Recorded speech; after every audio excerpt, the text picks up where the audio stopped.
Hello, welcome back to my channel, Plan with KP. I'm Kimmy. Today's video was recommended by Cal, so if you like it, drop a comment down below to tell her that you are excited about this video. It feels a little weird and out of my normal Plan with Me territory. Today we are going to talk about my favorite / most used planner supplies. Okay, now that we are done with sort of like the planning supplies and the accessories, we're going to go into more of like journals. I am not a super big journaling person. I go through phases on and off, but these are like the best. So this is an Erin Condren notebook. This is one that I've had for years and years and years. I was trying to get into dental school, and so that's what some of these flags are. This was a combo notebook, so the first half of it essentially was to track the progress that I made on projects, mostly arts and crafts that I wanted to do, and then the second half was applications and tracking where I was in that process.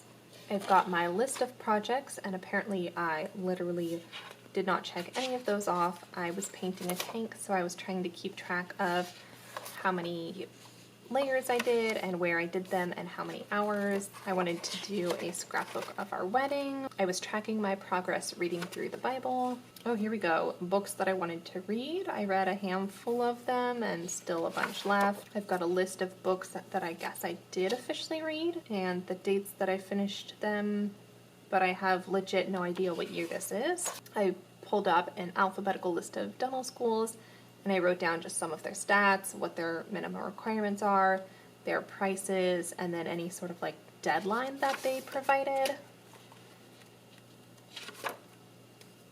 And so this just kind of goes on and on. This one was sticking out, and I guess that fell through because it got moved off.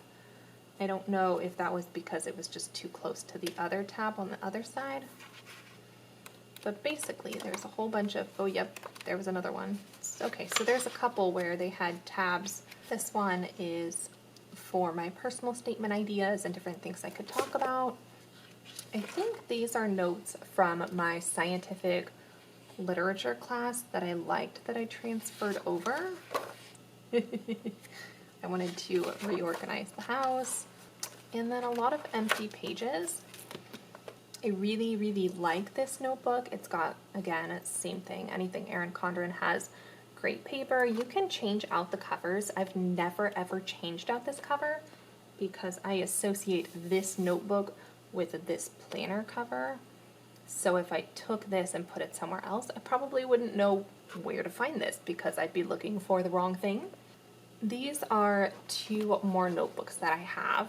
This top one is a moleskin. I got this in 2019, and I was very avid journaling at that point in time, or at least relatively speaking for me.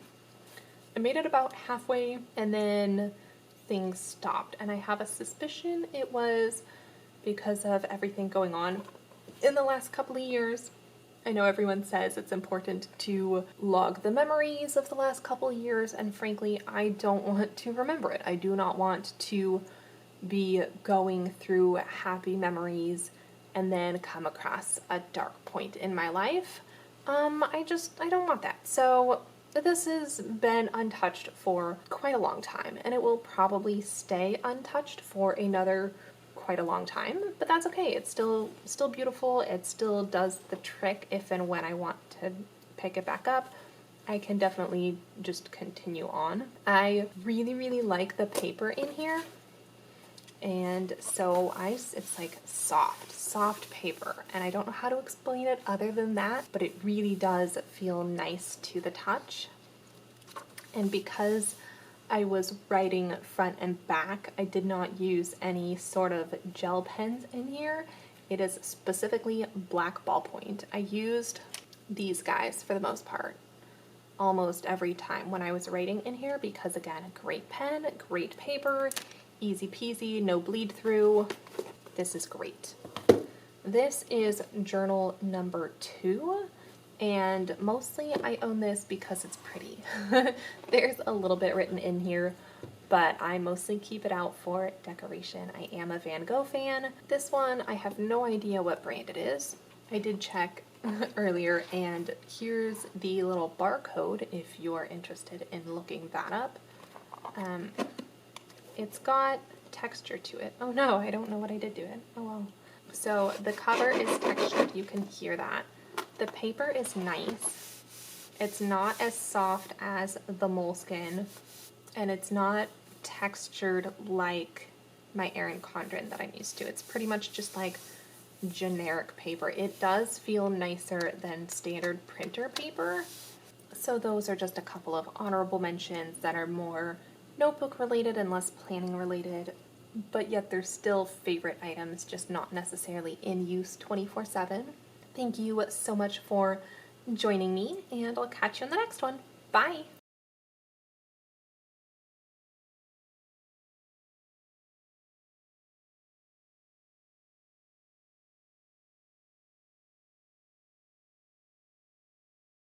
I just feel like they don't turn quite as well. I mean, it's turning fine, so maybe that's not it.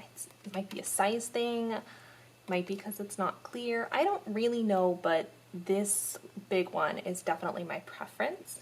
I only a third of the time ever actually put the dates on them. This is my to-do list today, which is not going very well because I've been lazy and watching planner videos all morning.